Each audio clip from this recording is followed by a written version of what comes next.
haram. Nak mengeratkan silaturahim, niatnya.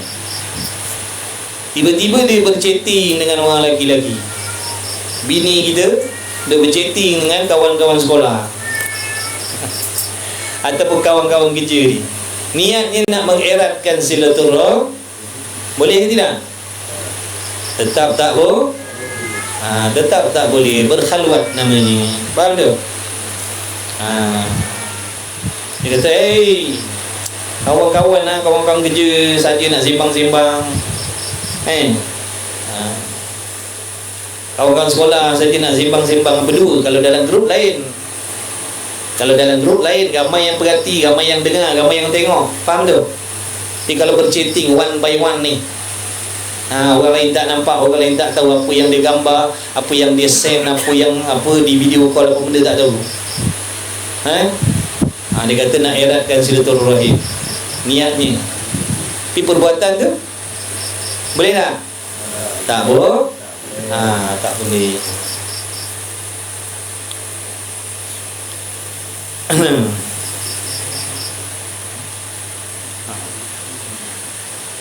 Walaupun niatnya baik, tapi caranya haram, tetap haram. Kerana sabdanya Nabi sallallahu alaihi wasallam, innamal a'malu binniyat, bahawa sesungguhnya amalan-amalan itu dengan niatnya amalan. Hadis ni hadis sahih kata. Siapa tak percaya rosak akidah. Siapa tolak hadis ni, tak percaya hadis ni, rosak akidah. Dan diriwayat pula daripada Rasulullah sallallahu alaihi wasallam, dan diriwayatkan daripada Nabi sallallahu alaihi wasallam,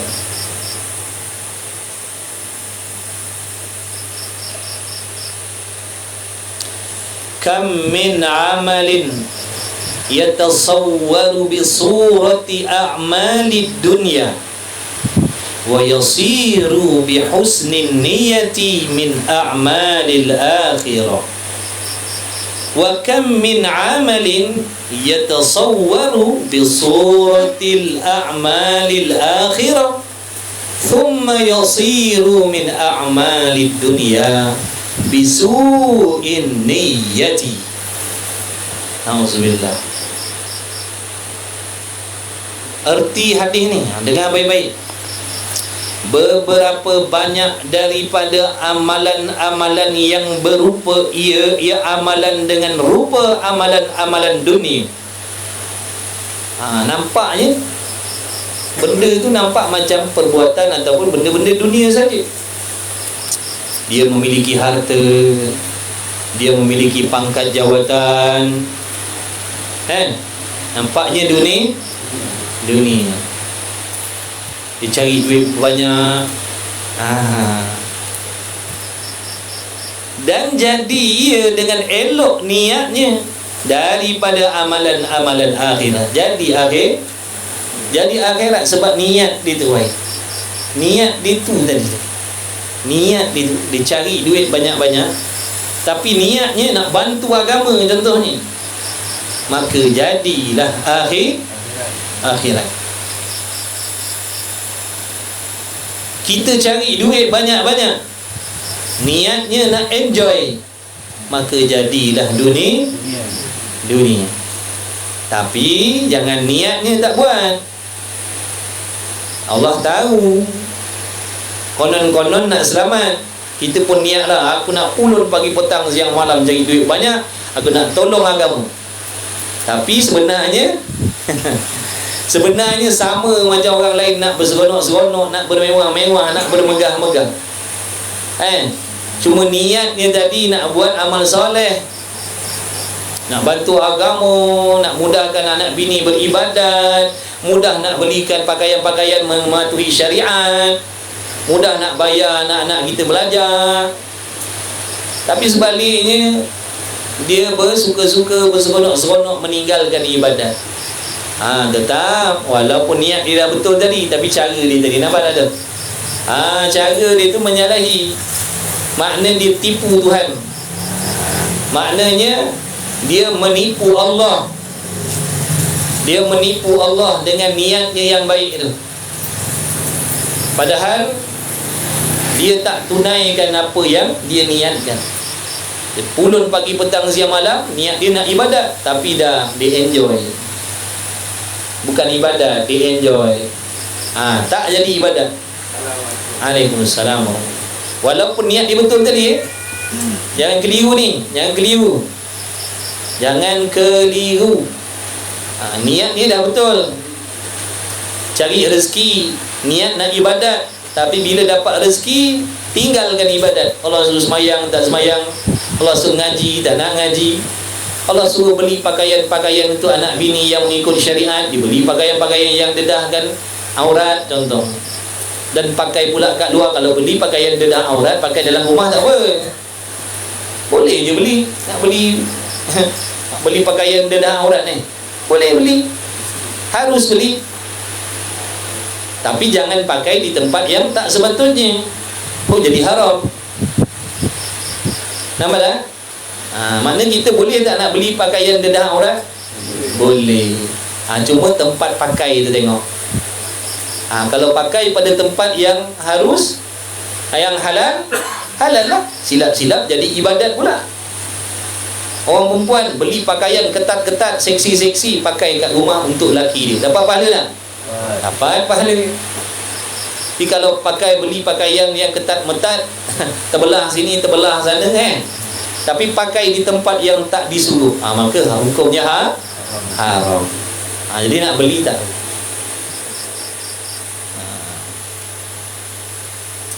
Tak boleh nak salahkan orang jual. Dia jual.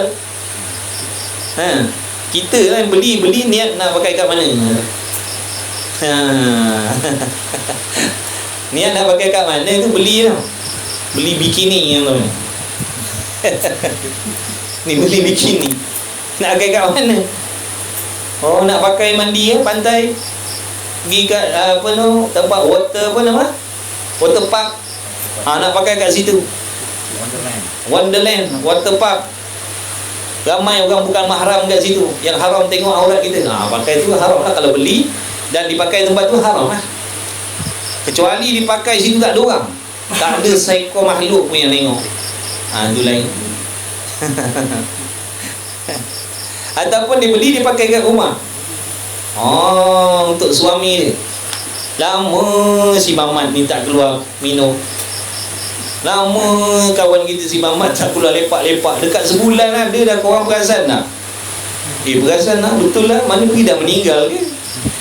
Tak ada pula dengar umum kat masjid. Rupa tak keluar rumah. Sebab apa? Bini dia, persembahan bini dia tu menyebabkan lakinya tak nak keluar rumah. Ibadat dah jadi. Faham? Ini pakai baju ketat-ketat, jamu mata orang ramai. Pakai baju ketat-ketat, beli baju ketat-ketat, jamu mata orang ramai. Yang suami pun diam aja. Dayusnya suami. Dayusnya suami. Dibelikan pakaian ketat-ketat, suruh orang jamu mata tengok bini dia. Itu suami dayus. Walaupun kuat semayang, takkan cium bau syurga. Na'udzubillah min zalik.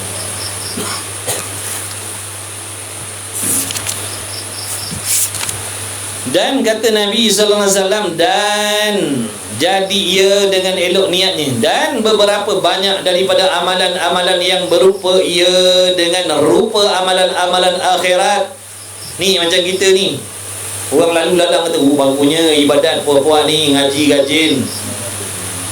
Bagusnya lah puan-puan ni duk buat amal akhirat ni, mengaji lepas kuliah isyak, kuliah maghrib pula, rajinnya lah.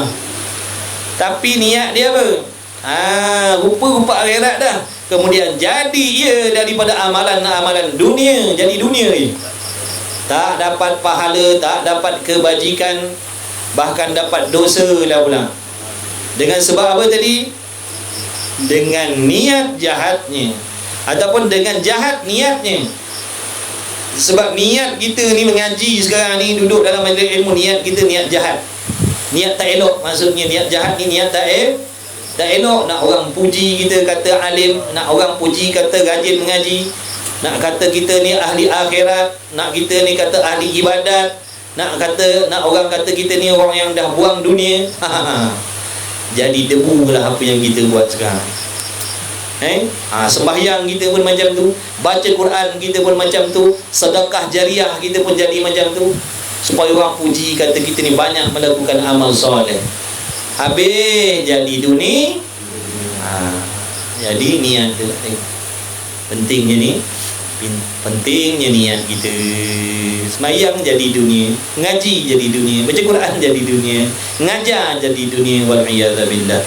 Moga Allah tolong kita, jaga niat kita.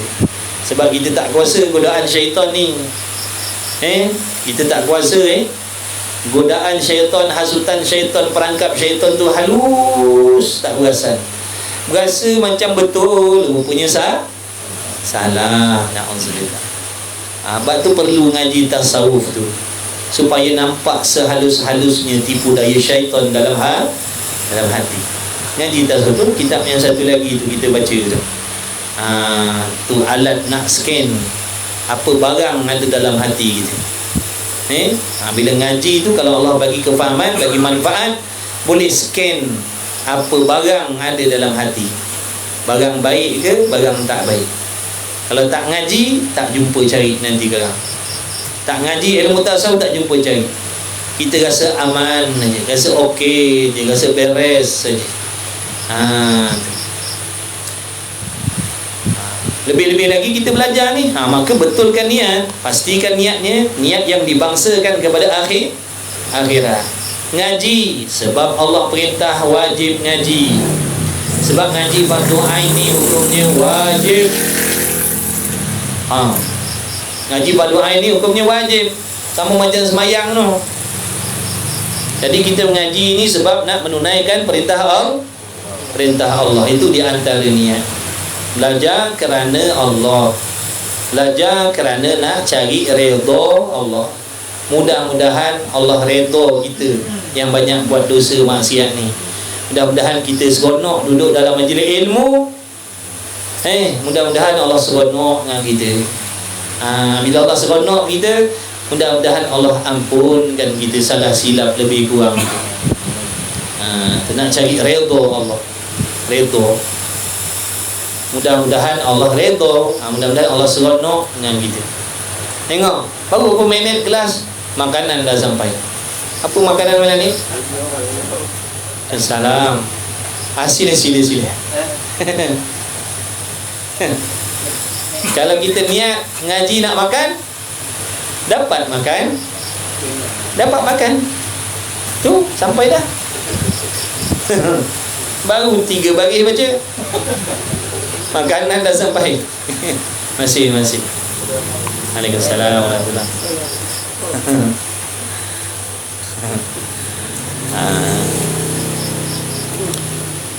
Baik. Dan sayugianya. Tengok ni, niat yang baik dan yang buruk. Kita kena pastikan ni. Kena kenal, kena tahu, kena faham mana niat baik, mana niat buruk, niat jahat. Dan sayugianya. Dan sayugia, apa maksud sayugia? Sebaik-baiknya, sepatut-patutnya, sebagus-bagusnya. Itu sayugia. Dan sayugia sepatut-patut bahawa berniat oleh yang menuntuti Nabi. Yang menuntuti ilmu tu yang menuntuti ilmu tu. Biarlah kataan tu saya potong, gariskan je kat bawah dia. Dan sayugianya bahawa berniat oleh yang menuntuti ilmu. Mana orang yang menuntut ilmu, tak kira pangkatnya tinggi, pangkatnya rendah, tak peduli. Dia raja, dia nuntut ilmu. Dia ahli anak beranak raja, keturunan raja, nak menuntut ilmu di istana dia tu, pun perlu ada niat. Sebab menuntut ilmu ni ibadat hamba dengan Allah, sama macam solat. Dengan tuntut ilmu itu, akan keredaan Allah Ta'ala. Ni seperti yang kita sebut tadi, walaupun menuntut ilmu secara online, niat aku nak belajar malam ni, aku nak ikut kelas fardu ain malam ni, kelas tauhid, kelas tasawuf, kelas fiqh, kelas tajwid, kerana nak mencari redha Allah. Mudah-mudahan Allah redha aku ni sebagai hamba-Nya. Bila aku buat benda yang Allah suruh tuntut ilmu, Nabi suruh tuntut ilmu, maka aku pun belajar. Mudah-mudahan Allah redha aku, bukan manusia redha aku. Kalau kita belajar nak manusia redha kita, tu salahlah niat tu, niat jahat lah tu. Nak orang seronok dengan kita. Sebab tu kita belajar. Sebab kalau tak belajar agama, nanti orang tak seronok dengan kita, orang tak nak kawan dengan kita, orang baik-baik tak nak rapat dengan kita. Maka kita pun belajarlah. Rupa-rupanya niat bukan nak cari redha Allah, nak cari redha makhluk Allah, nak cari kesukaan orang. Kena buang ngaji tasawuf tu, kena buang. Jangan cari redha makhluk, nak cari redha Allah. Kalau kita cari redha makhluk, nanti akan tertinggal perintah Allah. Kalau kita buat sesuatu nakkan manusia redha, kita akan jatuh dalam maksiat. Kita pasti akan jatuh dalam maksiat kalau kita nak makhluk redha dengan kita. Sebab manusia ni ramainya tak suka kepada kebaikan,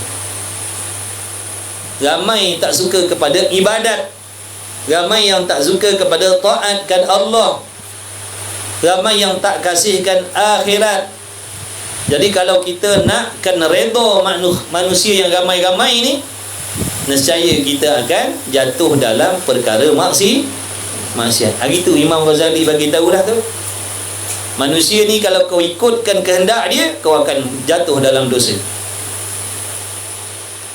Sebab tu ada tempat-tempat ni. Manusia ni pula yang nakkan kebaikan tu sikit je. Yang nak ikut agama dengan tak ikut agama, mana ramai? Cik bagi tahu.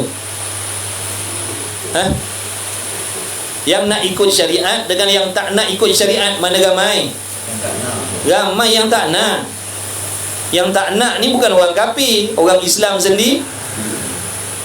Kalau apa yang acong linggam tak nak, memang padan patut pada tempatnya. Ni yang malangnya, yang balanya, yang tak nak ni orang yang mengaku beragama Islam. Bila sebut nak tegakkan syariat Islam, mikir 44 kali mikir. Tak suka. Na'udzubillah min zalik. Apa nak jadi? Patut seronok nak beramal dengan Islam tu, bukan takut. Ke tak berasa bertuah jadi orang Islam? Siapa rasa tak bertuah jadi orang Islam, rosak akidah. Berasa malang jadi orang Islam, dia berasa untung kalau jadi orang bukan Islam, murtad dah dia. Na'udzubillah. Jaga baik-baik jangan main-main. Jaga baik-baik. Dia kata, alangkah kan keseronok kalau aku lahir dulu bukan daripada kalangan mak bapak Islam. Kafir dah ni. Na'udzubillah. Jangan main-main. Barang siapa dalam hatinya memandang agama lain lebih mulia daripada Islam, rosak akidah, rosak iman, rosak Islam.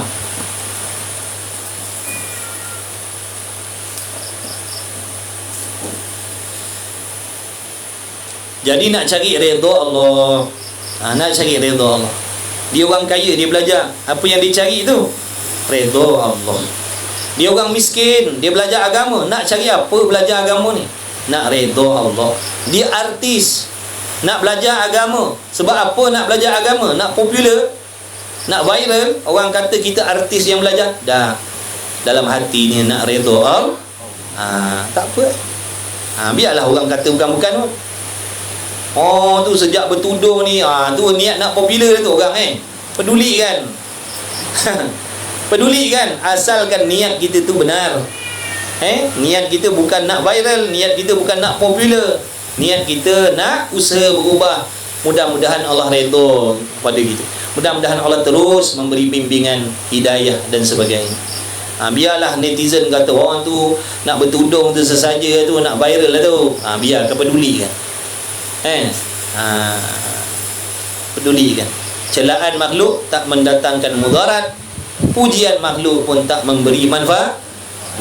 Yang memberi manfaat ni pujian Allah, yang memberi mudarat ni celaan daripada Allah. Bila Allah cela, garanti mudarat. Kalau Allah puji, garanti manfaat. Tapi kalau manusia yang puji, yang cela, tak ada apa-apa. Tak ada apa-apa. Orang kata kita bagus, baik, kita takkan jadi mulia pun sisi Allah. Orang kata kau bagus, kau baik, kau bagus, kau baik, orang kata sekampung kata kau bagus, baik, tak jadi mulia pun kita sisi Allah.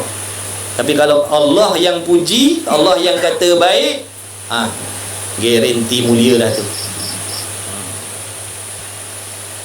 Sebab tu yang disuruh cari ni redha Allah. Jangan cari redha makhluk.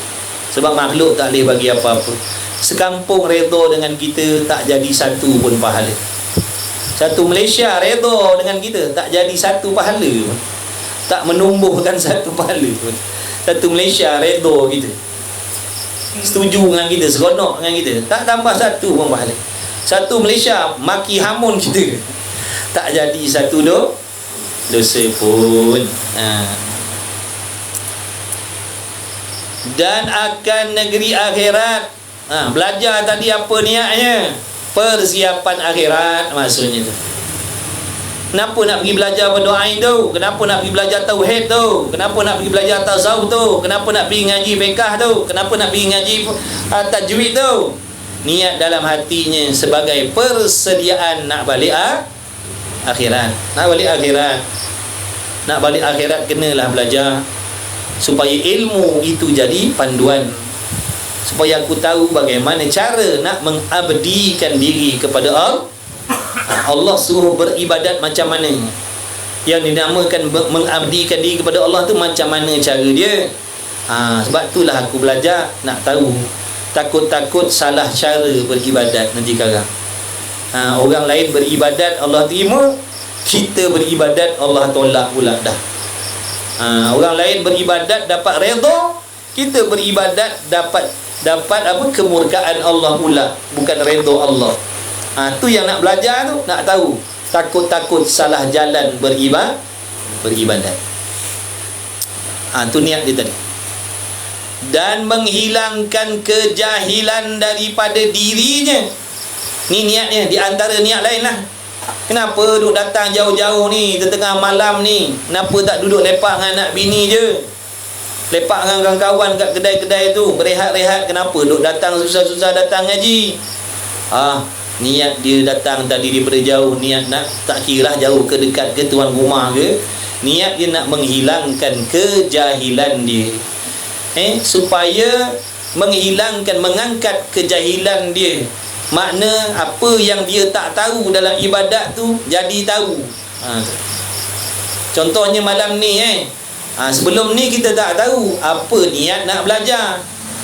Sebelum ni kita tak tahu. Contoh, bila kita datang ni tadi, duk baca kitab ni, baru tahu, tu niat dia. Nampak tu, kan dah tambah ilmu tu, kan dah kurang kejahilan dah tu.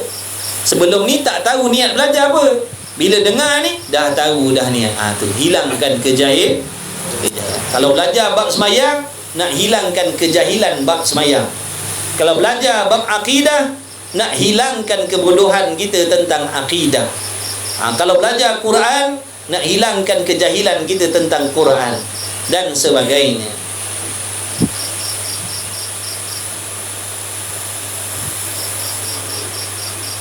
Dan daripada sekalian orang-orang yang jahil, nak menghilangkan kejahilan diri kita, dan nak menghilangkan kejahilan daripada sekalian orang yang jahil-jahil. Mudah-mudahan kalau Allah rezekikan kepada kita ilmu kefahaman, kita nak kongsi dengan orang lain. Paling tidak orang yang paling hampir dengan kita, iaitu anak bini keluarga kita. Kita ketua keluarga, wakil, pergi belajar.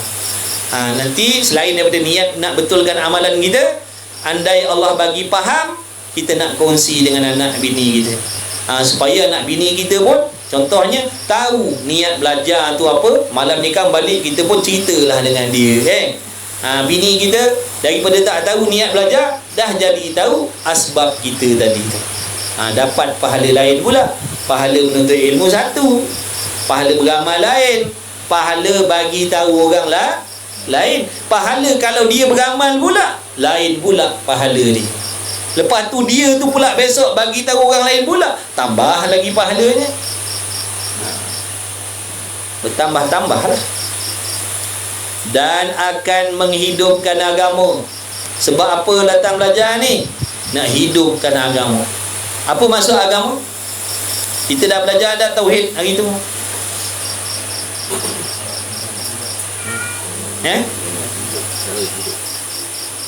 Agama, undang-undang Allah, itu agama. Peraturan-peraturan yang Allah buat untuk kita, itu namanya agama. Jadi kita belajar ni nak tahu agama, nak tahu undang-undang Allah tu macam mana, dan nak amalkan dalam diri, dalam keluarga, dalam masyarakat kita.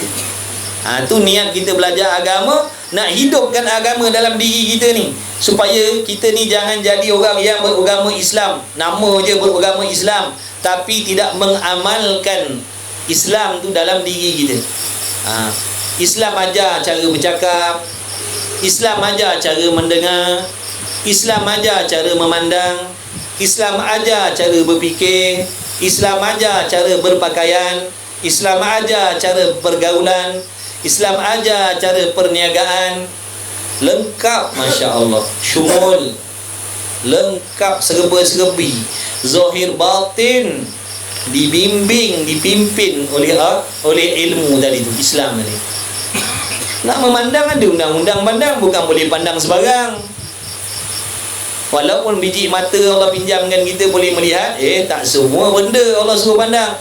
Ada benda yang tak apa, tak boleh. Jadi mata kita ni dah jadi mata Islam belum? Mata kita ni dah beramal dengan Islam ke belum? Belum. Ada gak tengok benda haram, suka melihat benda haram, bukan Islam. Yang Islam suruh tengok benda halal. Lidah kita dah jadi lidah yang sempurna Islam belum? Suka dengki, suka maki hamun orang, fitnah orang, ngadu domba, jadi batu api neraka lagi, buka aib orang lagi, apa lagi, mengumpat lagi. Makna belum lagi lidah kita ni dipakaikan dengan Islam yang sempurna. Makna tak sempurna lagi, bukan tak Islam, tak sempurna. Kita nak balik akhirat ni, harapannya mudah-mudahan jadi Muslim yang sempurna. Nak jadi Muslim yang sempurna. Mudah-mudahan Allah matikan kita sebagai seorang Muslim, Muslimah yang sempurna. Dah kalau benda dunia pun kita nak sempurna, rumah pun nak sempurna, padahal kita yakin mati tinggalkan rumah. Tak ada orang buat rumah separuh kontraktor kalau dia nak buat rumah macam ni berapa harga? Dia kata kalau yang ni 200,000 boleh lah. Okey lah, buatkan separuh je lah 100,000 je lah. Saya bajet separuh. Buat 100,000, separuh je. Dan separuh lagi, dia kata tak apa. Sebab apa pula tak apa? Mati nanti tinggal kat rumah ni. Lepas tu saya nak buat separuh je. Ada je ada. Mana ada. Nak penuh juga rumah kita sempurna, walaupun kita tahu mati tinggal, nampak? Ni lebih-lebih lagi ibadat, bukan nak pakai atas dunia je, nak bawa balik mati, bersifat kekal besok. Nampak tak? Lebih-lebih lagi lah kena sempurna. Lebih-lebih lagi kena sempurna. Kalau yang sementara pun nak sempurna, yang bersifat kekal lagilah nak kena sempurna. Itulah niat kita belajar tu, nak fahamkan hukum hakam halal haram, apa yang Allah suruh, apa yang Allah larang, apa yang Allah redha, apa yang Allah benci. Nak tahu. Itulah sebab kalau tak belajar nanti tak tahu. Kalau tak tahu nanti takut terlanggar. tak terlanggar sepadan tu. Kalau kita tak tahu sepadan orang, dah kita buat pagar, buat longkang masuk sepadan orang, kita tak tahu. Cek 2-3 kaki dah ambil orang punya tanah. Berat kita. Tapi kalau tahu, selamat. Ni setakat ni tak boleh, ni orang punya dah. Tu kalau tahu. Kalau tak tahu, rembat dengan orang punya. Samalah juga ni, kalau undang-undang Allah kita tak nak dengar, tak nak ngaji, tak nak dengar, kita takkan tahu undang-undang Allah. Batasan-batasan Allah tu, sakatan-sakatan Allah tu kita tak tahu. Bila tak tahu, kita langgar je nanti.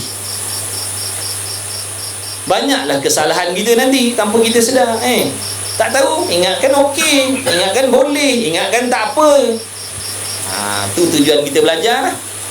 Nak tahu dan nak menghidupkan agama dalam diri kita. Niat nak beramal. Bukan kalau dengar ceramah, dengar saja dah. Niat aku dengar ceramah ni, aku nak beramal.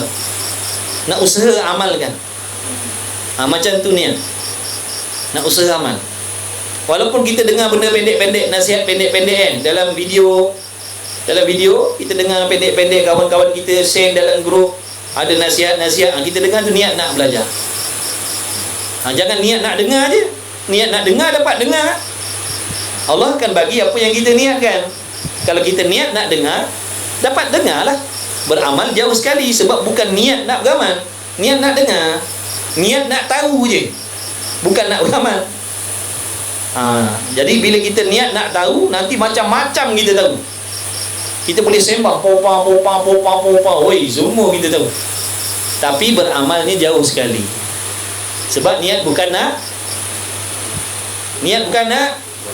beramal. Niat bukan nak beramal, niat nak tahu je. Tahu dah hukum mengumpat apa, tahu dah hukum derhaka suami apa, tahu dah. Tapi tak beramal. Sebab niat bukan nak beramal, niat nak tahu je. Na'udzubillah. Nanti jadi hujah atas diri kita. Belajar nak tahu tanggungjawab suami.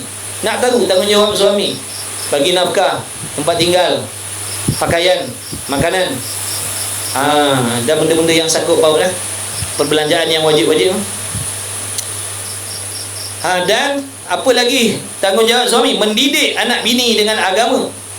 Tahu dah, tapi tak beramal pun. Tahu dah kita suami kena ajar anak bini kita agama, padu ain, tapi tak ada pun tindakan. Tak ada tindakan pun. Tahu dah, tak bertindak pun. Sebab niat ni bukan nak beramal, niat nak tahu je. Tapi kalau niat dia tak beramal, insya-Allah akan ada usaha dia. Akan ada dah usaha dia ke situ. Awak mulai sekarang saya nak awak belajarlah. Tu dah ada tindakan lah tu. Awak ni buang terbiat ke? Sebelum ni tak boleh suruh pun. Yelah, dulu. Sekarang ni sudahlah. Mari kita pakat-pakat dekatkan diri kepada Allah. Saya pergi surau masjid ngaji, awak tak boleh pergi, nak jaga anak, awak ngajilah secara online pun boleh. Ada usaha lah tu. Nampak tak? Kalau niat nak beramal, insya-Allah Allah akan tolong. Tapi kalau niat nak dengar, Allah akan tolong kita bagi dengar. Niat mengaji, nak isi masa lapang, lah. Beramal ni tidak. Niat nak hidupkan agama tu, maksud nak amalkan supaya mata kita terselamat. Kan Islam kan sejahtera. Mana kalau kita amalkan Islam ni zahir batin, kita akan sejahtera, kita akan selamat zahir dan batin. Dunia pun selamat, akhirat pun selamat. Dunia pun selamat. Orang pun tak sakit hati dengan kita. Kita tak tamak. Tapi kalau kita tamak, orang pun sakit hati dengan kita. Kalau kita bakhil, orang pun sakit hati dengan kita. Tapi dah dia beramal, orang tak sakit hati, insya-Allah. Dan mengekalkan Islam. Ni sebab tu tuan-tuan ni, puan-puan ni, kawan-kawan yang mengaji agama ni, sebenarnya kalian ni telah menyumbang, telah membuat sumbangan terhadap agama. Iaitu mana? Nak menghidupkan agama. Cuba tuan-tuan bayangkan, cuba kalian bayangkan, tak ada orang peduli dengan majlis ilmu, apa jadi Islam? Apa jadi Islam? Seorang pun tak nak belajar agama. Masjid, surau tutup, tak ada kuliah. Sebarang habuk tak ada. Tak ada kuliah-kuliah. Tak ada, dalam online pun tak ada, dekat mana-mana pun tak ada, masjid surau pun tak ada kuliah-kuliah agama ni. Tutup, setutup segapat-gapat. Apa jadi Islam agak? Terkubur tak? Terkuburlah. Sebab tu bila kalian belajar, sebenarnya kalian dah membantu agama Rasulullah sallallahu alaihi wasallam. Bila kalian belajar, kalian sebenarnya dah bantu menghidupkan agama Nabi Muhammad sallallahu alaihi wasallam. Sebab tu pahalanya banyak Allah beri. Walaupun kalian orang kampung, walaupun kalian orang fakir miskin, orang sederhana, tapi bila kalian belajar, kalian dah membantu memperjuangkan agama. Besar tu jangan main-main. Besar jangan main-main. Dan mengekalkan Islam. Dan mengekalkan Islam.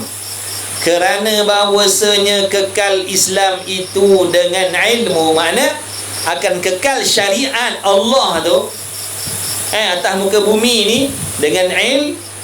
Bila kita belajar, contohnya pakak-pakak belajar dan beramal, maka berkekalanlah Islam tu, hiduplah Islam tu. Tapi kalau pakak-pakak tinggalkan ilmu, tak nak belajar, kalau dah tak nak belajar, nak beramal macam mana? Tak beramal lah. Walaupun nampaknya macam amalan, tapi tak sah lah. Sebab cara beramal ni bukan seperti yang disuruh oleh Allah. Maka terkuburlah Islam, matilah Islam, matilah Islam. Kita telah membunuh Islam. Siapa tak nak belajar agama, dia sedang berusaha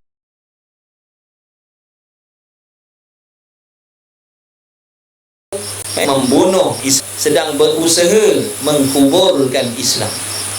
Sebab tu kena ngaji. Ngaji ni menghidupkan agama. Ngajilah. Kita dah banyak tahun berehat. 10 tahun Allah bagi kita rehat tak belajar agama. Ya tak? Maka kata ulama, kata seorang waliullah, dia kata yang sudah tu sudahlah. Yang sudah tu sudahkanlah. Yang sudah tu sudahlah. Cantikkan kesudahan hidup kita ni. Kalau dulu kita memang tak pedulikan dengan agama, jauhkan diri sejauh-jauhnya, sekarang inilah masa nak serapat-rapatnya dengan agama. Mudah-mudahan penutup hidup kita tu husnul khatimah. Kesudahan hidupnya tu jadi orang baik. Dulu jangan cakap parut kapak bersilang-silang kat muka ni. Parut kapak bersilang-silang kat muka ni. Agak-agak orang macam mana? Tapi akhirnya subhanallah, sibuk dengan menuntut ilmu, sibuk dengan ibadah. Maknanya orang macam ni matinya husnul khatimah. Kesudahannya baik, kesudahannya cantik, kesudahan dia mulia, kesudahan dia indah. Maka dia akan dibangkitkan dalam keadaan penuh kemuliaan. Sebab penutup hidup dia mulia. Tu hikmah, nampak tak? Allah buat baik dengan kita. Dan akhir-akhir umur Allah pilih kita belajar. Nampak tak tu? Allah nak bagi kita rezeki, penutup hidupnya baik. Alhamdulillah. Yang dulu-dulu tu Allah nak jadikan ilmu untuk diri kita. Pengalaman kita yang dulu-dulu tu jadi ilmu bagi diri kita dalam nak mendidik generasi kita. Ayah tak nak anak-anak ayah macam ni, sebab ayah dah lalui benda ni semua. Sudahlah. Dengarlah nasihat ayah ni, dengarlah nasihat ibu ni. Ibu dulu muda-muda tak belajar agama, ayah dulu muda-muda tak belajar agama, seronok saja. Sudahlah, cukuplah. Ibu dan ayah yang alami benda tu. Dan ayah ibu dah mengerti betapa besarnya kerugian. Cukuplah. ayah, ibu nak kalian ni dekatkan diri dengan ilmu. Walaupun belajar ilmu dunia, ilmu akhirat jangan sekali-kali kamu tinggalkan. Macam tu. Tu pengalaman kita tu dulu, nampak tak? Takkan kita nak anak-anak kita lalui macam tu juga, padahal kita dah rasa sendiri. Mujur Allah tak matikan kita je dulu. Betul tak? Mujur Allah tak matikan kita macam tu dulu. Mujur Allah bagi kesedaran, mujur Allah pilih kita, mujur Allah selamatkan kita. Betapa banyaknya pertolongan Allah atas diri kita. Alhamdulillah. Dan ada yang Allah cabut nyawa dalam keadaan mereka macam tu. Nak kata apa? Itu hak Tuhan. Sebab tu kita kena takut. Sebab tu kita kena takut, kena risau, kena bimbang. Tuhan Allah, dia tak peduli. Siapa yang dia nak sesatkan, dia sesatkan. Siapa yang dia nak bagi petunjuk, dia bagi Lepas tu kita doa dalam sembahyang tu, ihdinas siratal mustaqim siratal ladzina an'amta 'alaihim ghairil maghdubi 'alaihim waladdallin. Bimbing kami kepada jalan orang-orang yang kau kasihi, pada Nabi, pada Rasul. Jangan kau lorongkan kami ni kepada jalan-jalan orang yang kau sesatkan, Yahudi, Nasrani, orang kafir laknatullah. Jangan. Sebab dia maha kuasa nak menyesatkan kita. Ikut dia, kita dia punya. Manusia ni dia punya. Ikut dia nak sesatkan siapa, nak tolong siapa, ikut dia. Tak ada siapa boleh halang, tak ada siapa boleh galang, tak ada siapa boleh halang kehendak dia. Tak ada siapa boleh bagi cadangan pada dia supaya buat begini dan jangan buat begitu. Sebab tu kita kena takut, sebab sifat dia begitu. Dia tak peduli siapa kita. Maka dalam keadaan begitu, tiba-tiba kita ni, kalian ni, kita ni diselamatkan oleh Allah. Patutnya kita rasa, ya Allah, bertuahnya lah. Terima kasih ya Allah. Terima kasih ya Allah. Andai kata kau cabut nyawa aku dalam keadaan aku leka lupa dulu, tak tahulah bagaimana azab siksaan yang aku sedang rasa dalam kubur sekarang ni. Sebab tu kita kena rasa mujur, ya Allah, kau selamatkan aku. Mujur ya. Tak terbayar tuan-tuan. Tak terbayar. Maka kita yang dah dapat petunjuk ni kena doakan. Doakan kawan-kawan. Jangan lupa.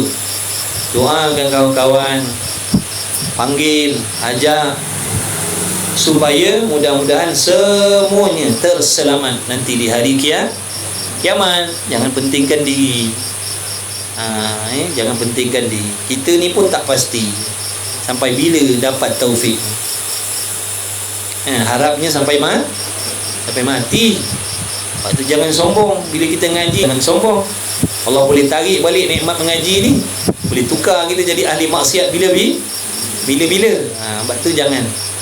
Ingat ini semata-mata anugerah Allah, pertolongan Allah atas diri aku, kasihan belas Allah atas diri aku.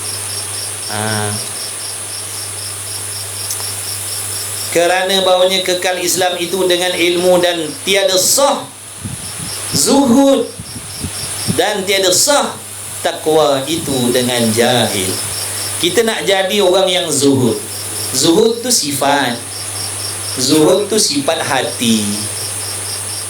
Tengoklah larat baca dulu, tak larat baca sebuti ya. Makanan pun dah sampai. Apa bang? Dalam penutup ni tu tak nampak mi goreng. Malam ni kita balik awal lah. Sekali je lah. Seronok juga balik awal sekali. Rehat awal lah. Kerana bahawanya kekal Islam itu dengan ilmu dan tiada sah zuhud. Zuhud tu apa? Zuhud ni apa hukum ni? Wajib ke sunat? Satu, ada dua zuhud ni. Hukumnya satu wajib, satu sunat zuhud. Dengan benda haram wajib zuhud. Dengan benda halal sunat zuhud. Zuhud ni mana? Benci, tak nak, tu zuhud. Wajib ada perasaan tak nak dengan benda haram. Wajib kena ada perasaan tak nak tak ingin benda haram tu, kena ada dalam wajib. Bukan sunat. Zuhud dengan benda haram wajib. Zuhud dengan benda harus ataupun benda yang halal, hukumnya sunat. Contohnya rezeki halal, berzuhud dengan rezeki yang halal supaya kita tidak leka dalam mencari yang halal berlebih-lebihan daripada qadar yang sepatutnya. Sebab tu hukumnya sunat. Kerana dalam bab halal ni, kalau tak ada zuhud, macam inilah yang jadi. Inilah yang jadi dalam masyarakat kita ramai-ramai ni, yang tak ada masa nak semayang, yang tak ada masa nak belajar agama. Sebab apa? Habis waktu memburu yang halal. Cari rezeki halal tu, bukan haram. Halal niaga, kerja kilang, businessman, ikutlah halal. Tak nafikan lah ada yang haram, tak nak dah sebut yang haram tu, nak sebut yang halal ni. Rezeki halal, tapi kalau mencari lebih daripada qadar, apa jadi? Apa jadi? Dah tak ada masa nak mengaji. Nampak tak? Padahal mengaji ni sebab apa tak ada masa mengaji jadi? Cari rezeki halal yang berlebih-lebih. Sebab tu kena ada zuhud. Benda halal yang tak ada kait-mengait dengan ibadat, aku tak mau. Macam tu. Benda halal yang tak ada kait-mengait, yang tak tolong aku dekat dengan Allah, aku tak nak. Benda halal yang bantu aku, anak bini aku dekat dengan Allah, ini aku nak. Itu zuhud. Benda yang tak tolong ibadat, tak mau. Benda yang tolong ibadat, nak. Sebab tu kalau perniagaan kita tu jadi sebab kita dekat dengan Allah, mudah nak semayang, mudah nak ngaji, mudah nak buat amal soleh, tak terlibat dengan benda haram, jagalah perniagaan tu elok-elok. Sebab perniagaan kita tu tidak dipanggil dunia, tapi jadi akhirat. Tapi kalau perniagaan kita tu jadi asbab kita leka, kita lupa, tak ada waktu nak belajar agama yang wajib. Yang sunat tak apa, tak belajar. Yang wajib pun tak ada masa nak belajar, sebab sibuk dengan cari yang halal tadi. Di situlah hukumnya dosa dah situ. Sebab tu berzuhud dengan benda halal tadi tu, hukumnya sunat. Tapi nak berzuhud, takkan sempurna zuhud kita, melainkan mesti ada ilmu. Kalau tak ada ilmu, tak sah, tak sempurna zuhud kita. Nanti kan zuhud tiru-tiru je. Zuhud tiru-tiru je kan. Tanpa ilmu, kita dengar zuhud, kita pun nak buat zuhud, tapi kita pun tak tahu zuhud tu apa. Kita pun tak tahu. Zuhud ni pakai compang jamping. Tu baru zuhud, betul kena pakai baju yang kainnya kasar-kasar, pakai kain goni buat jubah. Kalau ni koyak jangan tampal, biarkan berjahit, biar orang nampak zuhud. Macam tu biar pakai yang lusuh-lusuh, jangan nampak, jangan ceri-ceri bersih kemah-kemah, jangan pakai compang camping, kotor-kotor, bau hapak. Rasul macam tu. Jangan fitnah Nabi SAW. Rasul kemas, Rasul tampan, Rasul kacak, Rasul wangi, Rasul terurus, bukan serabai lah. Rasul lah orang paling handsome sikit. Dia lah yang paling tampan sikit. Nabi Yusuf pun kalah. Suara dia lah yang paling sedap sekali. Suara Nabi Allah Daud pun kalah. Sebab tu nanti dalam syurga Allah akan menyuruh rasul-rasul yang diturunkan kitab-kitab tadi membaca kitab-kitab mereka. Maka Nabi Allah Daud bacakan kitabnya dengan suara berapa macam jenis suara Nabi Allah Daud. 7 jenis suara, bukan 7 jenis lagu. 7 jenis suara yang keluar daripada penduduk syurga waktu tu. Kata tak boleh nak cakap, punya sedapnya suara Nabi Allah Daud. Tak boleh nak cakap, punya sedap. Ni kita dengar kori-kori yang kat dunia yang bukan Nabi tu pun. Syok dah kita dengar. Nabi Allah Daud suaranya sedap. Tapi bila sampai giliran Nabi kita Muhammad sallallahu alaihi wasallam, Allah suruh bacakan Quran. Habis. Lenyap segala-galanya. Pengsan. Pengsan. Tadi sedap, tak boleh nak cakap, tak pengsan lagi. Sedap dah Nabi Allah Daud punya suara tu. Sampai tak boleh nak cakap, menjananya sedap. Tapi bila Nabi kita Muhammad SAW membacakan Quran, pengsan. Pada waktu itulah Allah mentajallikan zat dia. Pada waktu itulah Allah membukakan hijabnya kepada penduduk syurga sehingga dapat memandang kepada zat Allah. Tapi tak boleh nak cerita macam mana, tanpa kaifiat. Bing, macam mana suara Nabi SAW Allahumma salli ala Sayyidina Muhammad. Mudah-mudahan kita semua direzekikan oleh Allah Subhanahu wa ta'ala. Amin ya Rabb. Amin ya Rabbal alamin. Duduk berjiran dengan Rasul, nanti boleh selalu ziarah Rasul. Dia dalam syurga boleh ziarah. Boleh ziarah macam kat dunia ni, boleh jalan-jalan, boleh ziarah-ziarah. Nak ziarah orang soleh, nak ziarah mak ayah, nak ziarah adik-beradik, ikut nak ziarah kawan-kawan, boleh dalam syurga besar. Nak ziarah Nabi-Nabi, nak ziarah Rasul-Rasul, boleh dalam syurga besar. Dalam neraka tak dapatlah. Kalau neraka tempat kita, wal'iyadzabillah min zalik, tak ada peluang nak ziarah anak beranak, adik-beradik, tak boleh. Orang soleh, Nabi-Nabi, Rasul-Rasul, tak ada peluang.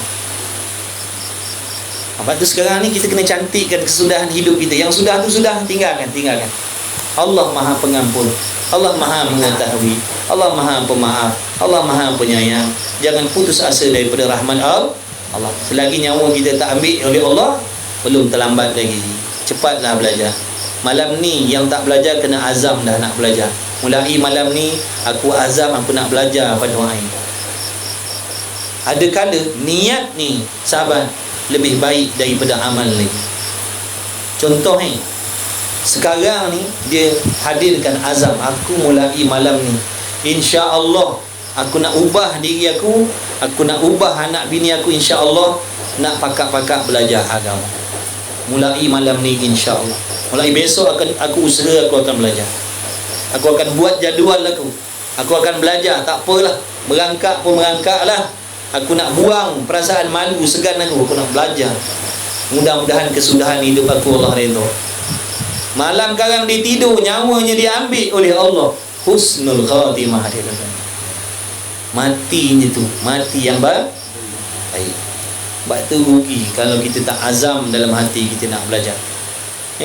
Tak sempat nak belajar lagi, baru azam, baru malam ni pun masuk dalam live ni contohnya, kebetulannya dengan izin Allah tersinggah contohnya. Lalu Allah jadikan asbab, contohnya terikat hatinya, melekat hatinya nak belajar.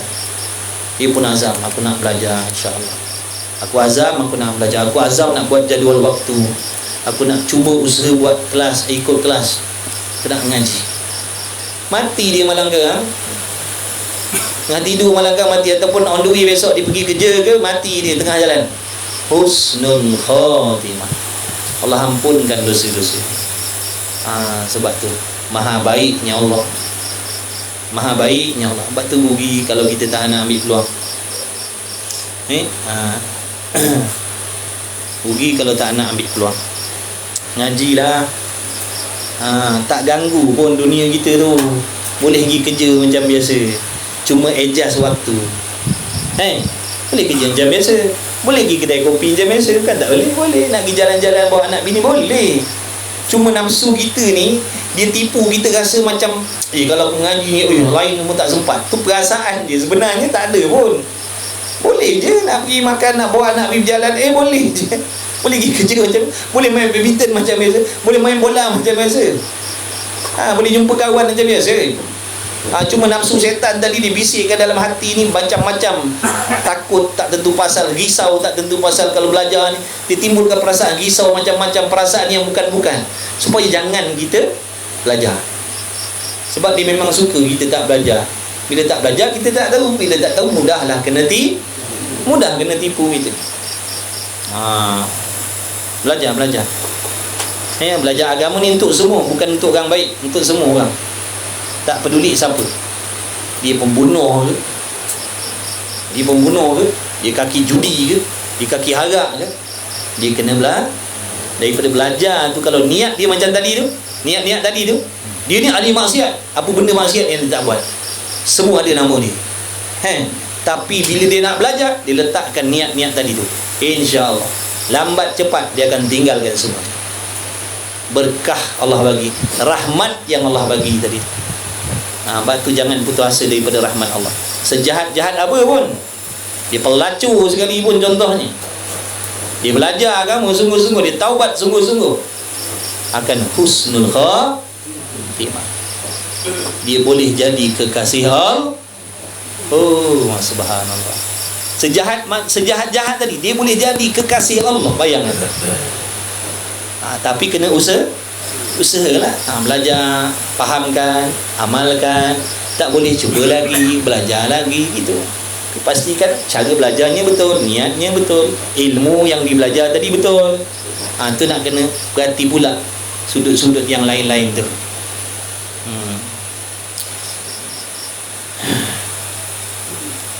Dan tidak sah takwa itu dengan jahil. Kita nak mengaku kita hamba yang takut kepada Allah, padahal kita jahil, padahal kita tak nak belajar, padahal kita tak mengaji, tak kenal Tuhan, tak kenal halal haram, tak faham akhirat tu apa, tak faham kematian tu apa. Tiba-tiba kita nak mendakwa kita ni, saya ni hamba yang takut kepada Allah. Bohong. Itu takwa palsu namanya. Bukan takwa yang sebenar-benar. Takwa yang sebenar-benar itu terbit daripada dalam hati yang mengenal Allah, yang takut kepada Allah, yang kenal Allah dan takut kepada Allah. Macam mana dia kenal Allah? Daripada ilmu yang dia belajar itulah dia akan mengenal siapa pemilik dia, siapa Allah tu. Daripada situ nanti dia jadi takut dengan Allah, tapi sayang dengan Allah. Dia takut dengan Allah tapi dia sayangkan Allah. Sebab apa dia sayangkan Allah? Sebab dia dah mula sedar betapa banyaknya dia ditolong oleh Allah. Kalau orang banyak tolong kita, kita sayang dah. Tentulah kita sayang orang yang banyak tolong kita, betul? Orang yang banyak mudahkan urusan kita, tentulah kita sayang. Kita sedar tak yang Allah Ta'ala sentiasa tolong kita? Tak pernah pun Allah tinggalkan kita. Tak pernah Allah tak tolong, melainkan tolong semata-mata tolong. Sama ada kita sedar, tak sedar, ingat, tak ingat, hakikatnya itulah. Tak pernah sekali pun Allah tinggalkan kita. Tak pernah sekali pun Allah tinggalkan anak bini kita. Tak pernah sekali pun Allah tinggalkan nak tolong majikan kita. Semuanya itu ditolong oleh Allah. Ya Allah, punyalah maha baiknya Allah tu. Bukan kita je ditolong, sekalian makhluk ditolong oleh Allah. Adakah tidak patut kita sayang kepada dia? Kan?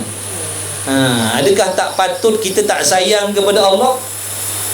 Sepatutnya patutnya sayanglah. Bila kita sedar aku ni boleh bercakap, boleh duduk selesa macam ni, boleh berfikir dengan selesa macam ni, boleh memandang macam ni, boleh duduk dalam majlis ilmu macam ni, boleh dengar ilmu macam ni. Hari ni tak ada timpa musibah aku hari ni. Semua ni Allah tolong aku. Tadi makan selamat, dia tak tercekik kat batang leher kita. Siapa tolong tu?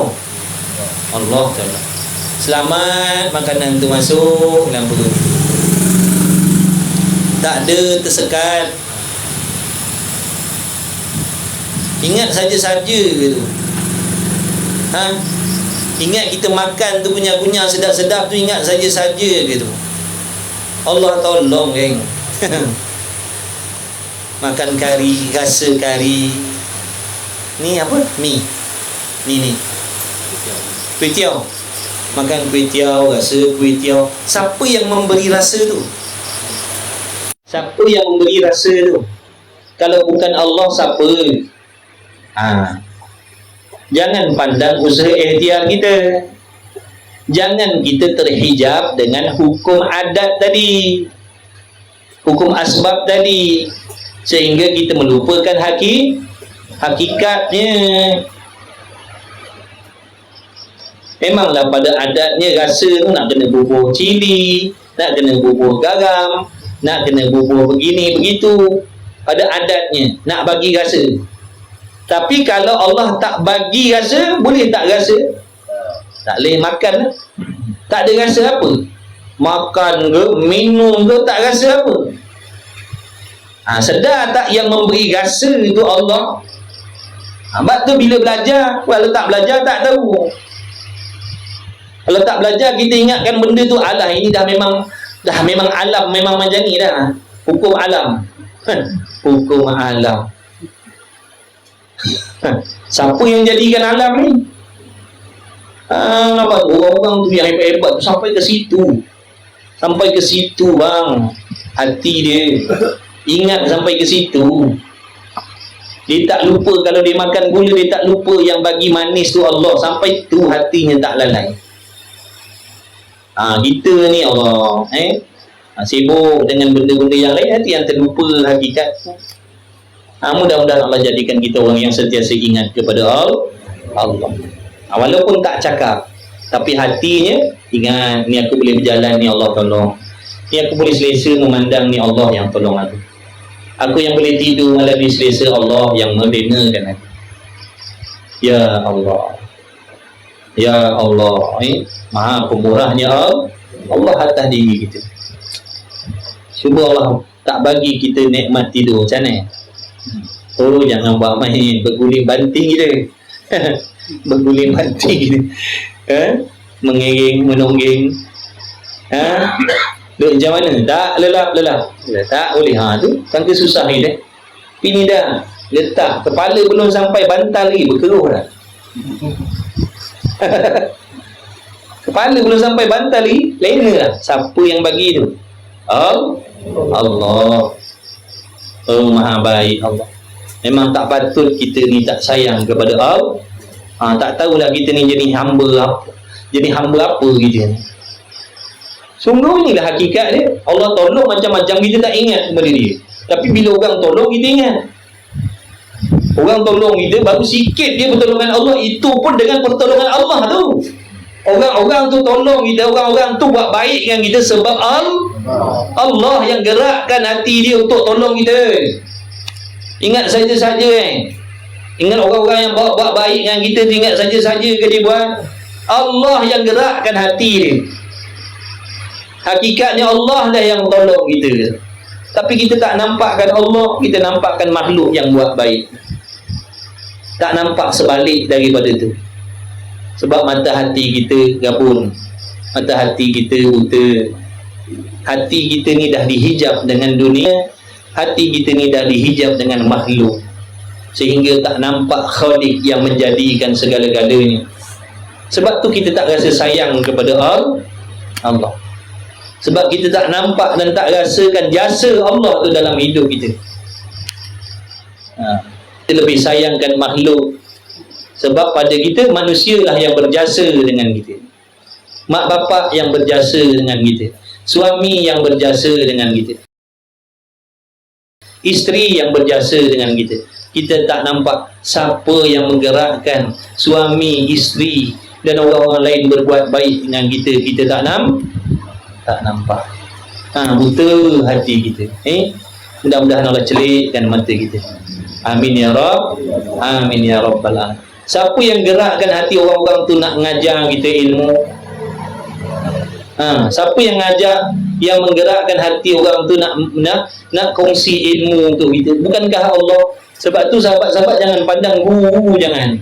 Ya kena hormat, ya kena ta'zim, ya kena jaga adab akhlak.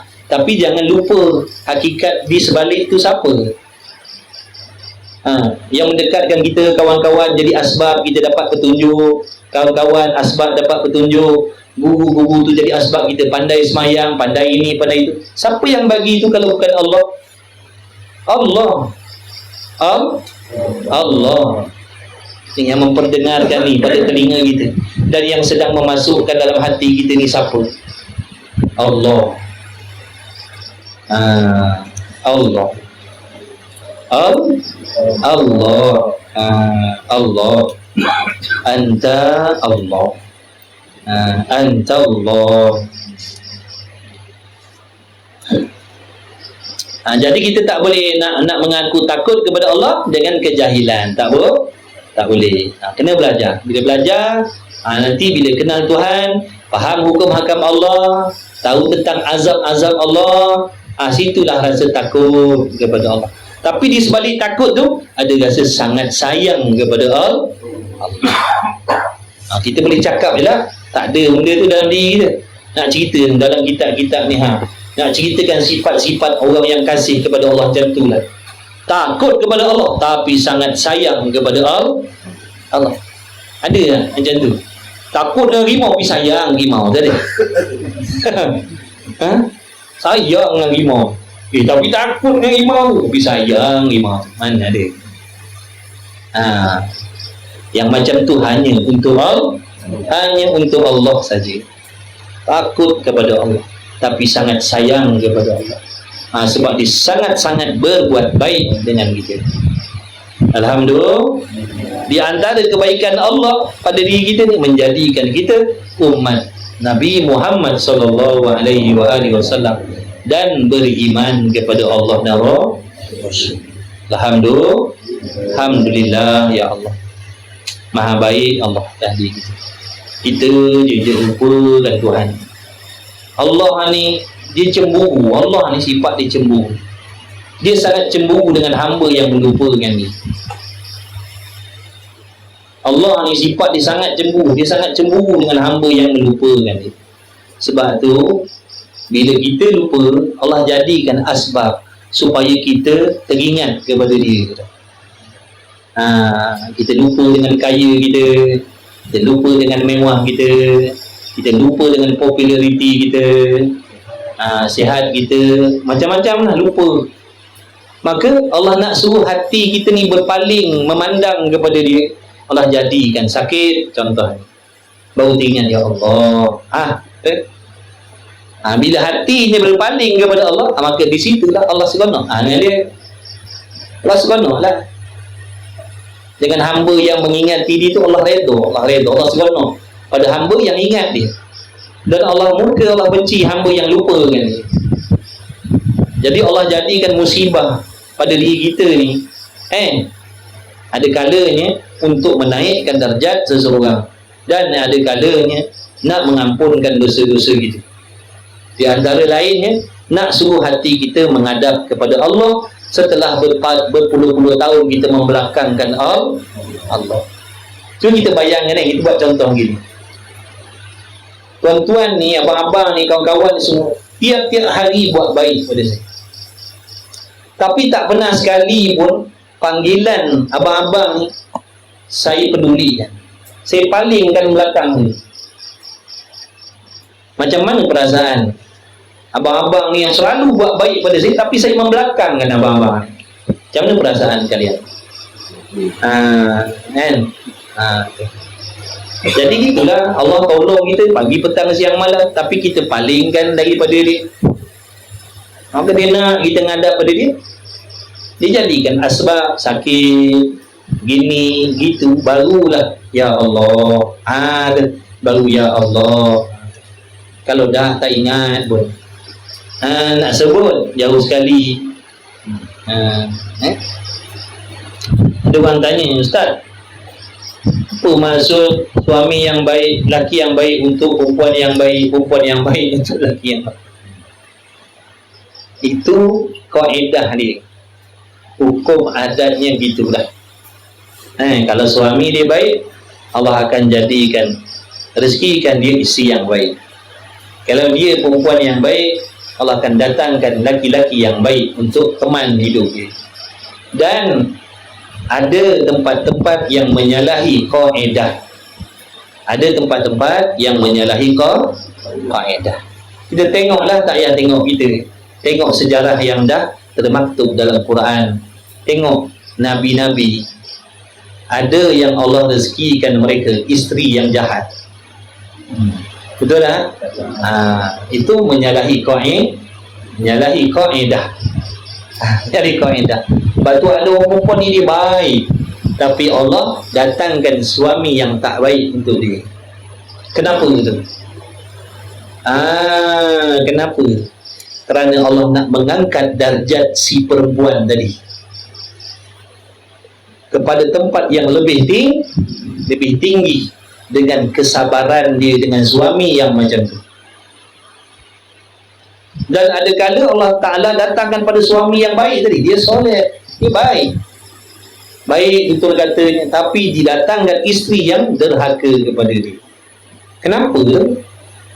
Kerana Allah nak mengangkatkan darjatnya kepada darjat yang lebih tinggi di sisi Allah. Kata kita jangan berjahat sangka dengan Allah. Ya Allah, kenapa aku ni semayang, aku ni mengaji, tapi suami aku tak nak mengaji, tak nak semayang. Jangan jahat sangka. Kenapa kau zolim aku macam ni, ya Allah? Kenapa kau datangkan orang yang macam ni jadi pasangan hidup aku? Jangan berjahat sangka dengan Allah. Pandang kebaikan tu, pandang kebaikan. Tak lain ini kerana Allah nak mengangkat darjat aku. Allah nak meninggikan darjat aku di sisi Allah. Kerana Allah nak memberi peluang supaya aku ni banyak-banyak bersabar. Banyak-banyak bersabar, bertawakal dan berusaha memberi nasihat yang mana perkara ini akan menjadi asbab kedudukan seseorang hamba itu semakin tinggi di sisi Allah, semakin dikasihi oleh Allah, semakin diredai oleh Allah. Tengok Asia tu, suaminya Fir'aun, dia tak derhaka pada suami. Jadi agak-agak yang tanya itu ada lah. Mudah-mudahan yang tanya itu ada dalam ada yang tanya, ada yang PM kita. So, kita nak baca kitab Muhimmah gitu. Kenapa apa maksud yang baik untuk perempuan yang baik? Mana dia ni pakat-pakat faham agama. Ta'awanu al-birri wa taqwa, ni dua-dua ni. Suami yang baik, isteri yang baik, laki yang baik, perempuan yang baik, dia akan saling membantu untuk mendekatkan diri kepada Allah. Tapi kalau yang menyalahi kaedah tadi, yang seorang nak taat, yang seorang tak mau. Yang seorang nak taat, yang seorang tak mau. Yang seorang nak taat, yang seorang menghalang, dan macam-macam lagi. Itu yang menyalahi kaedah. Sangka baik dengan Allah. Di antaranya dengan sebab kesabaran kita tu, Allah gugurkan dosa-dosa kita yang dulu. Banyak cara Allah ampunkan dosa kita.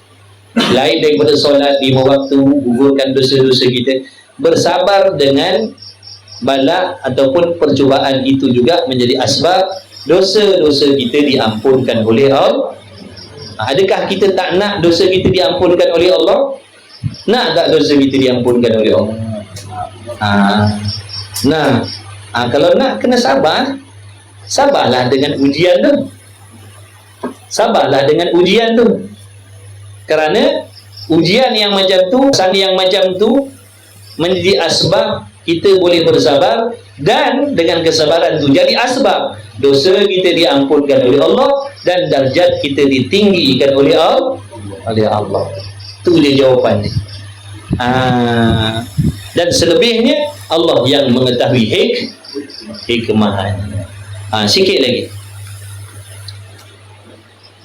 Bermula pasal yang besar itu orang alim tidak beramal, dan terlebih besar daripadanya orang jahil berbuat amalan. Ini dua-dua ni tak terpakai. Dua-dua ni tak boleh pakai. Yang pertama mana? Bermula fasad. Fasad ni apa? Kebinasaan. Maknanya ini satu kebinasaan ni. Ini satu kebinasaan. Mana?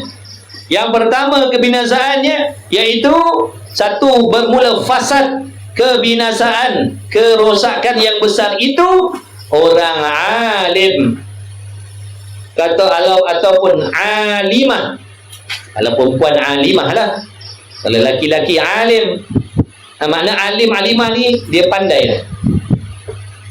Dia belajar bab suami isteri. Dia tahu dah, oh aku sebagai isteri kena gini. Tak boleh gitu. Mana dia dah belajar, mana ni dia jadi alimah. Dia dah tahu. Faham tak? Yang laki-laki pula dah belajar daripada jahil jadi alim dah. Oh, aku sebagai suami, Allah pikulkan tanggungjawab gini. Tak boleh gitu. Maknanya masing-masing dah tahu. Tiba-tiba tidak beramal, tak ikut apa yang kita dah tahu tadi. Kita langgar je, padahal tahu dah. Dah tahu tapi kita langgar je. Dah tahu dah. Isteri wajib taat kepada suami selagi arahan suami, permintaan suami tidak melanggar syariat, wajiblah ditunaikan. Yang harus asalnya bila disuruh, diminta, jadi wajib. Dia dah tahu lah. Tiba-tiba bila sampai masa 10 permintaan suami ni, contohnya 9 aja dia diikutkan, 1 dia tak pedulikan, maka jatuhlah dia sebagai isteri yang derhaka kepada suami dia. Dah tahu. Kita suami dah tahu lah, wajib ajar anak bini dengan agama. Kita buat kita tak bagi agama, kita bagi makan aja. Kita bagi makan, bagi duit aja. Tahu dah, wajib aku ni ajar anak bini aku agama ni. Tapi kita buat tak ada nak mengajar, tak ada nak suruh dia orang belajar, tak ada ajak pergi belajar, tak ada panggilkan guru, buat tapi tahu dah hukum. Itulah di antara kecelakaan yang besar.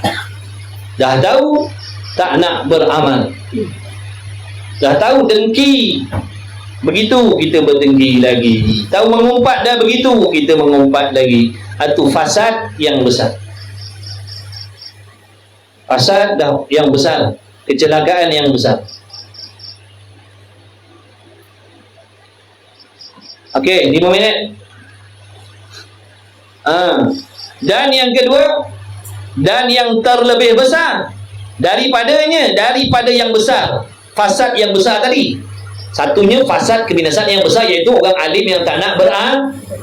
Orang alim ni jangan kita ingat tu guru perang kitab tu yang pakai serban benda semua tu. Kita ni tuan-tuan ni, puan-puan ni, kekawan ni yang dah dengar, yang dah ngaji, yang dah faham ni, masuklah dalam kata orang alim dah. Menyesal aku mengaji kata dia. Kalau tak mengaji kan ke bagus. Ni dah mengaji, kalau tak beramal, kecelakaannya besar. Maka dia kata, menyesal aku dengar, menyesal aku ngaji. Dah tahu, dah tertahu pula dah. Lalu dia kata, baik tak, yang belajar. Ni yang kedua ni, dengar yang ni. Dan terlebih besar daripadanya tadi, daripada fasad yang besar tadi, yang terlebih besar fasad lebih daripada itu lagi. Mana? Orang jahil berbuat amalannya. Tak nak belajar tapi beramal tonggang terbalik. Tak nak belajar, dia tak tahu, dia tak ngaji. Dia tak nak mengaji, dia tak nak mendengar, tapi beramal sakan bukan main. Itu fasad yang jauh lebih dah nak belajar ke tak nak belajar? Nak belajar ke tak nak belajar? Wahai sahabat-sahabat di dalam live ni, nak belajar ke tak nak belajar? Nak belajar ke tak nak belajar? Nak belajar kena beramal, tak belajar lagi besar celaka ni. Nak bagi tahu apa tu?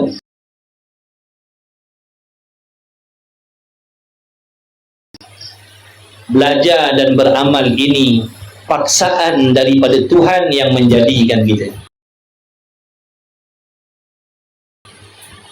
Nak bagi tahu Belajar dan beramal ni paksaan daripada Tuhan yang membagi kita makan minum, yang menjadikan kita, yang menghidup kita, yang banyak menolong kita tadi. Dialah yang paksa kita ni belajar dan beramal dengan ilmu.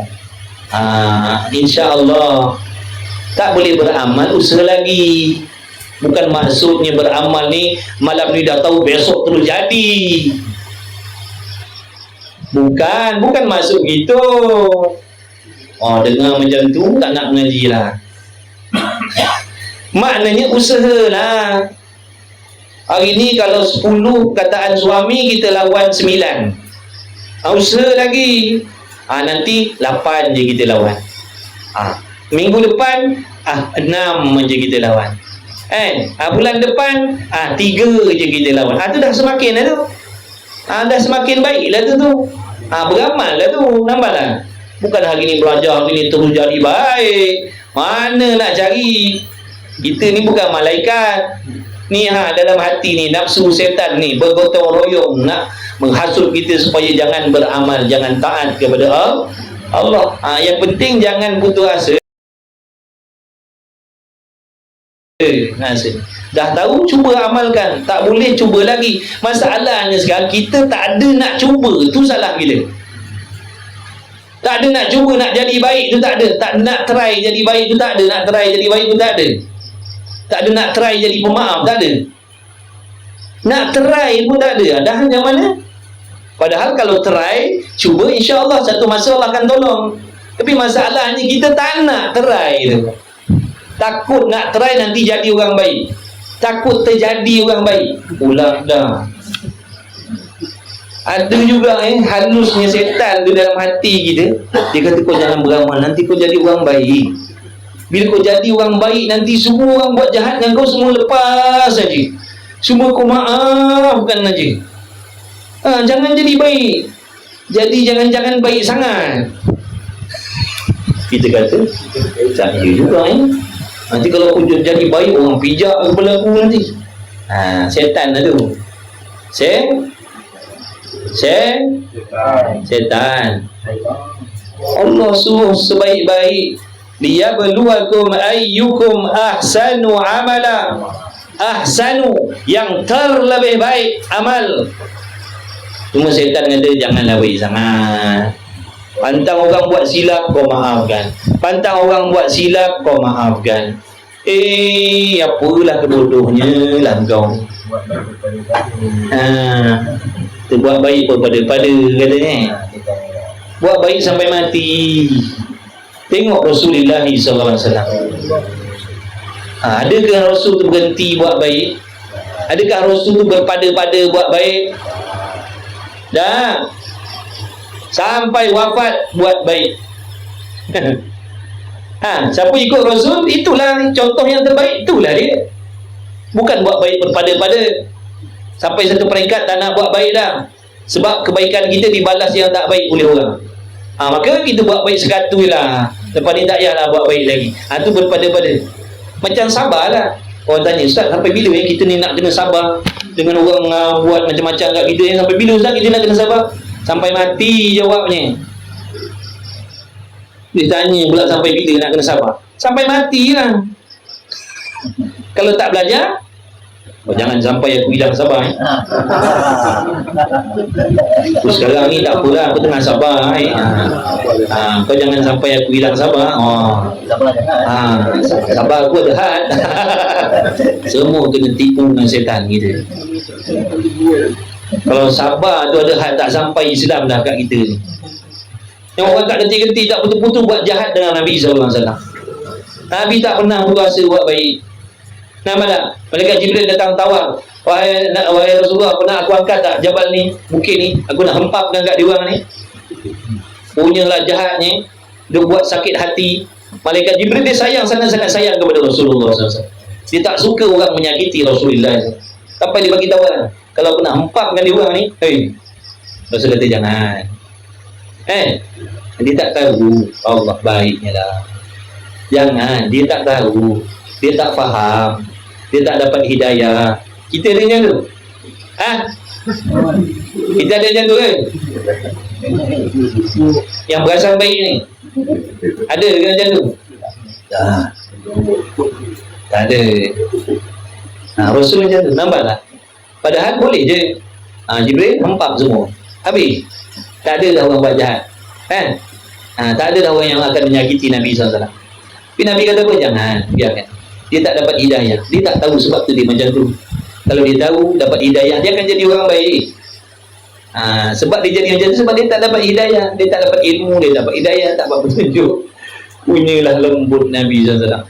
Itu hebat, itu mukjizat Rasul. Makin orang buat jahatnya dia, makin dibuat baik dengan orang. Mana kita nak cari? Itu orang buat baik pun kita kata jahat. Orang hantar lauk, kita kata hantar santau.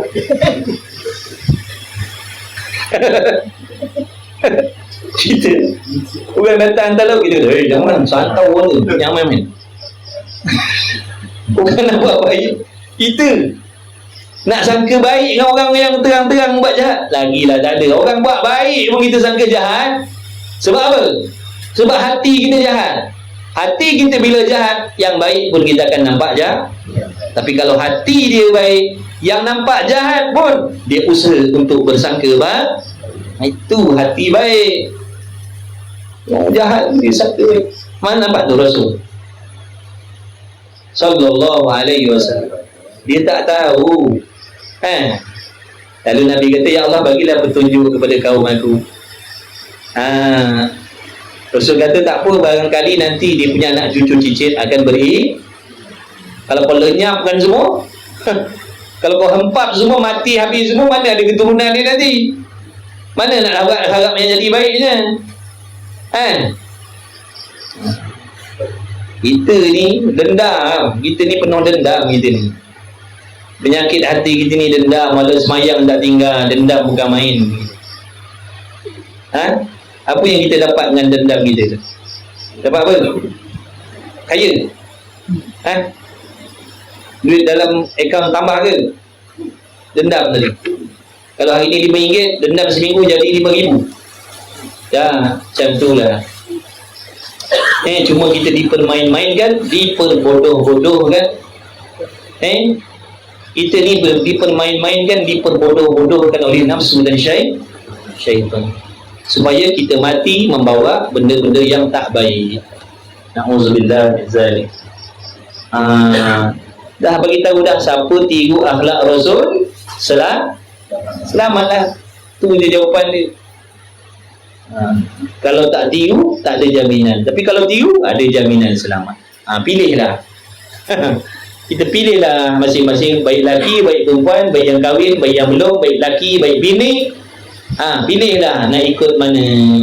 Kita diberi akal oleh Allah, boleh tahu mana yang terbaik untuk akhirat kita, mana yang mendatangkan kecelakaan untuk akhirat kita. Kita boleh tahu, kita boleh faham sebab kita diberi kewarasan akal oleh Allah.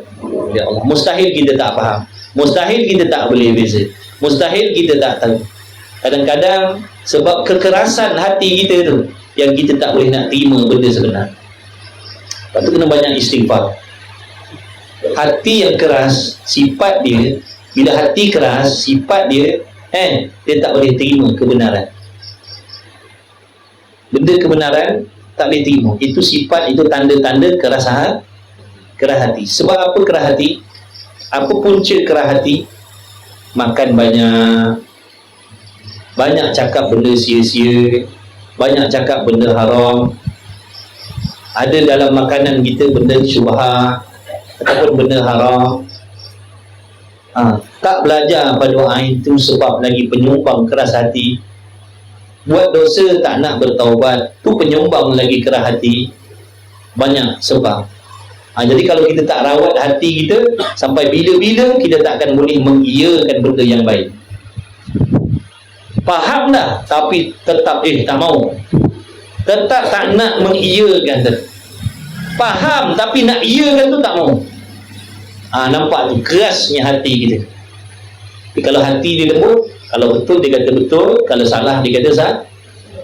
Dia akan mengaku, ya saya salah. Sebab saya buat benda yang Allah larang. Ya saya salah. Tapi kalau tak ada, kalau keras hati, Tetap dia mengaku dia benar, walaupun terang-terang dah jumpa dengan hukumnya kita buat benda salah. Itu kerah hati. Kerah hati ni musibah. Kita takkan boleh berubah jadi baik. Dan cepat rawat. Jangan biarkan, kerana hati yang kerah ni lama kelamaan dia akan jadi mati. Bila mati hati, dia dah tak takut dengan Allah dah. Waktu tu dia tak peduli. Dia sanggup membuat benda yang merosakkan iman dia. Dia dah tak takut dah. Mati dah hati dia. Jadi jangan sampai ke situ. Tapi dia puncanya daripada keras hati dulu. Sebelum mati hati, kerah hati dulu. Kalau kerah hati ni tak rawat, tak mustahil nanti dia sampai peringkat mati hati, dah tak ada rasa takut dengan Allah, dah berani dengan Tuhan. Besok dia akan caci maki Tuhan pula. Ada aku takut ke dengan Tuhan? Takut. Kau ingat aku heran dengan azab Allah? Tu. Na'udzubillah min zalik. Rosak akidah tu, kalau pula perkataan macam tu rosak akidah. Na'udzubillah. Allah ni mudah-mudahan selamatkan kita. Dah ubat dia macam mana ubatnya? Nak pecahkan hati kita yang kerah ni, nak lembutkan, nak kasih lembut sikit macam mana? Ingatkan azab Allah banyak-banyak. Ingatkan mati banyak-banyak. Ingatkan mati terkejut. Tahu mati terkejut? Mati tiba-tiba tu. Kena ingat, aku ni barangkali aku akan mati tiba-tiba. Barangkali aku ni akan mati tiba-tiba. Kena ingat macam tu selalu. Ingat mati tu bagus.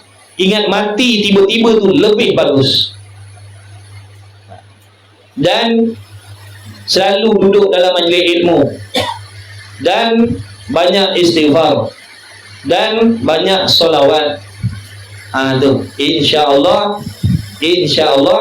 akan melembutkan hati. Wallahu subhanahu wa ta'ala a'lam wa ilmu wa ta'ala. Nanti sambunglah peringkat tadi tu Jadi sepertinya tinggal selapar aku. Kita makan pula. Bismillahirrahmanirrahim. Alhamdulillahirabbil alamin wassalatu wassalamu ala Rasulillah. Allahumma rabbana fa'na bima 'allamtana, rabbana 'allimna alladhi yanfa'una, rabbana faqih ahlana wa qarabatina fi dinina wa al-kutri anta wa lakam. Sallallahu ala sayyidina Muhammad wa ala alihi wa sahbihi wa baraka wa sallam. Walhamdulillahi rabbil alamin. Taqabbalallahu minni wa minkum, minna wa minkum, taqabbal ya karim.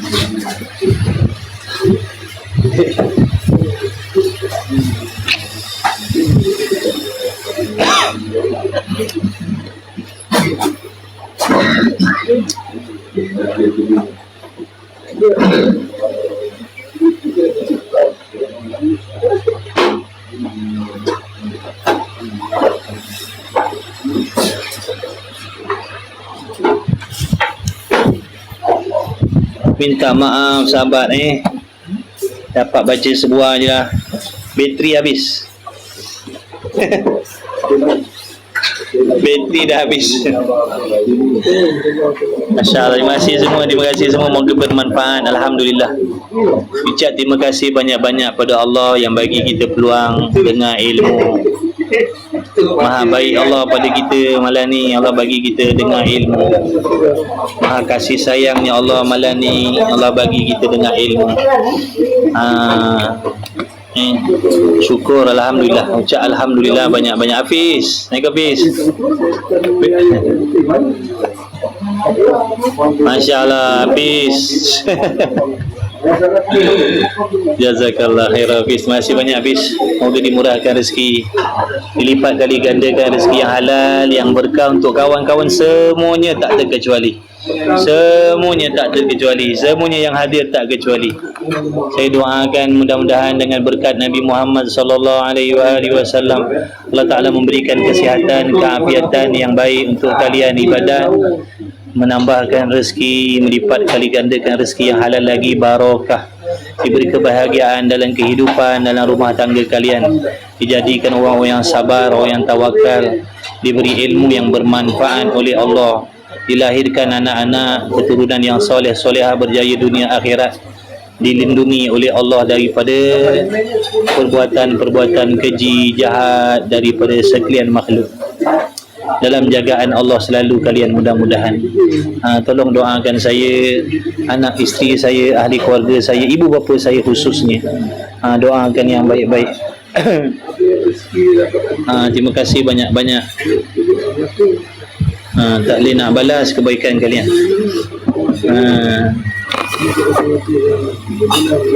Terima kasih semua. Malam ni kita nak makan apa tak tahu Kalian dah makan ke belum Kalian dah makan ke belum?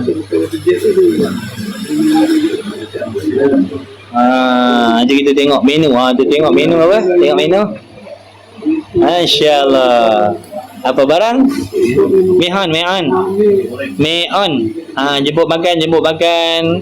Yang belum makan, jemput makan. Yang belum makan, jemput makan. Makan maghrib tadi tapi rasa macam lapar balik. Pergi makan balik. Nak tidur dah Abang Zaid. Berehat, besok abang berniaga. Rehat bang. Alhamdulillah. Bismillah. Dalam jagaan Allah selalu kalian semua mudah-mudahan kalian sentiasa dalam jagaan Allah. Sedar ke tidur ke, dalam jagaan Allah selalu. Elmi masih Mi.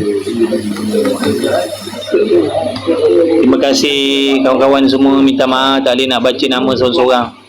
Jangan risau, malaikat catatlah nama kalian semua. Nama-nama kalian dah dicatat oleh para malaikat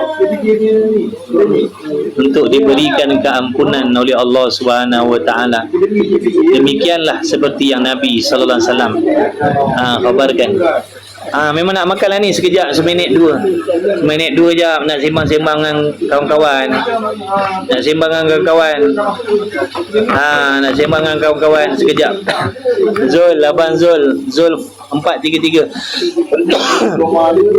Sembang sekejap, tegur-tegur siapa, silaturahim insya-Allah. Sementara diorang belum senduk ni. Diorang ni dia terbalik, ajak mengaji datang, ajak makan tak mau diorang ni. Diorang ni dah terbalik. Ajak mengaji mau, ajak makan tak mau. Dia dah terbalik Tak apa, nanti tengok masuk lambat, nanti tengok rakaman balik. Amin ya Rabb. Amin ya Rabb. Doa yang baik-baik dikembalikan kepada kalian. Allah. Selamat berehat. Jangan tak apa nak keluar, tak apa, keluar terus tak apa. Nak keluar terus tak apa. Saya maklum dah lewat dah ni.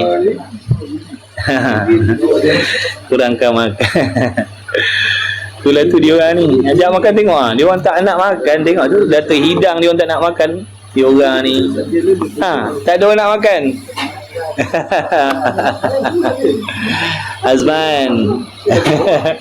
Azman, terima kasih Azman tolong rakam. Ni sahabat-sahabat kalau kuliah kita yang tertinggal. Ni kawan kita ni, Abang Azman kita ni. Abang Azman ni yang selalu rakamkan kita punya kelas. Kalau tertinggal boleh rujuk balik. Duduk dalam grup. Siapa nak masuk grup boleh DM, nanti kita masukkan dalam grup. Okeylah. Saya doakan kalian semua sihat, afiat, murah rezeki selalu. Besok hari apa? Besok hari Selasa. Tak ada kelas lagi besok hari Selasa. Hari ni tadi tak ada kelas sebab raya, cuti raya. Besok tak ada kelas, memang hari Selasa. Setakat ni memang saya tak ada kelas. Thomas, terima kasih. Thomas, siapa lagi? Nur Cahaya. Thomas, siapa lagi kawan-kawan kita? Azman, Kak Ati, Kak Ana, Nur Cahaya, siapa lagi? Muhammad, Putri Islam, Dikda, S. Jubaida, apa lagi ramai ni, alhamdulillah. Rohaliza, siapa lagi? Dia orang baru nak datang makan. Makan dulu kan. Tiba nak balik Ribut barat dah masuk. Alah, ni dia banyak takut artikel kan. Masya-Allah.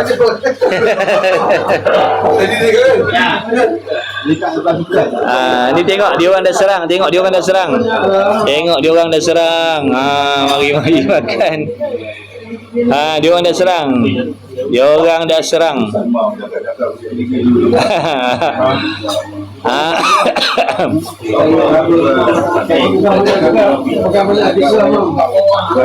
Dia orang dah serang ni. Dia orang dah serang ni.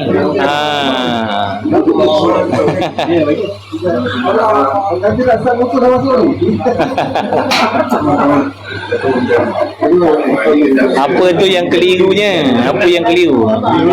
Ada cakap masuk tanda saja kaki kiri. Tempat-tempat kotor masuk kaki kiri lah. Kem Bina Insan, terima kasih bang. Okey, saya nak in live dulu lah. Nak makan lah. Jumpa lagi insya-Allah. Ni semua otai-otai sini. Wedang jarang. Keluar rumah. Ya. Assalamualaikum warahmatullahi wabarakatuh. Jumpa lagi insya-Allah. Jumpa lagi. Selamat rehat, selamat tidur.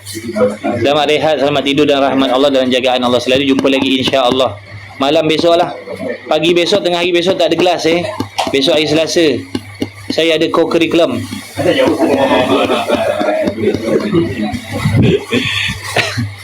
Assalamualaikum warahmatullahi wabarakatuh.